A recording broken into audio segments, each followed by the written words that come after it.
Hello friends, welcome back to ખુશીસ kitchen. આજે હું તમારી સાથે કાઠિયાવાડની પરંપરાગત વિસરાતી જતી વાનગી જાદરિયુંની રેસીપી શેર કરીશ. આ જાદરિયું ઘઉંના લીલા પોકમાંથી બનાવવામાં આવે છે.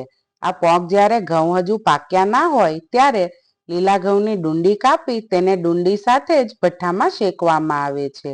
ત્યારબાદ તેમાંથી આ રીતના ઘઉંના દાણા અલગ કરવામાં આવે છે, જેને લીલા ઘઉંનો પોક કહેવામાં આવે છે. આ ઘઉંના પોકને બરાબર સાફ કરી એરટાઇટ ડબ્બામાં ભરી લો તો બહાર પણ એ આરામથી 10 થી 12 મહિના સુધી સારો રહેશે. જાદરિયું બનાવવા માટે આ ઘઉંના પોકને ઘંટીમાં કે મિક્સર જારમાં પીસીને કરકરો લોટ તૈયાર કરવામાં આવે છે. અહીં મેં 3 કપ લીલા ઘઉંના પોકનો લોટ લીધો છે, જે વજનમાં 500 ગ્રામ છે. ત્યારબાદ લોટમાં દૂધનો ધાબો આપી દઈશું.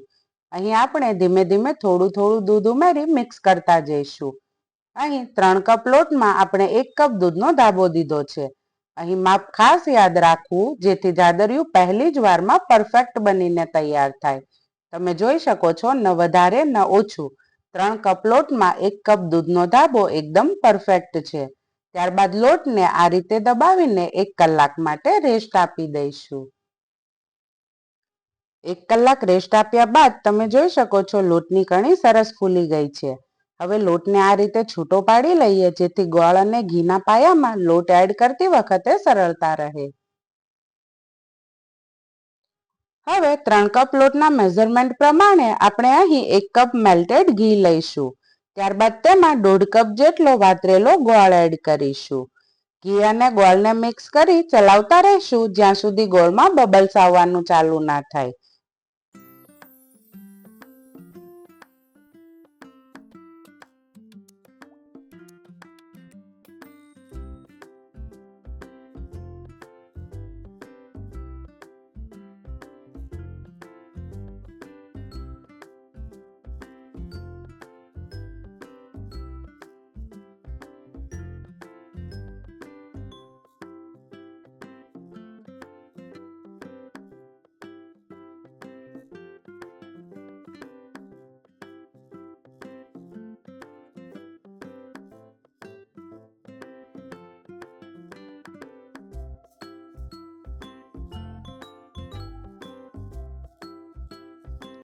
આ રીતે જ્યારે ગોળ ઘીના પાયામાં બબલ્સ આવવા લાગે ત્યારે સમજવું કે ગોળ ઘીનો પાયો પરફેક્ટ થઈ ગયો છે અને લોટ ઉમેરવાનો સમય આવી ગયો છે. હવે ગેસની ફ્લેમ એકદમ લો કરી તેમાં પોકનો લોટ ઉમેરી બરાબર રીતે મિક્સ કરી દઈશું.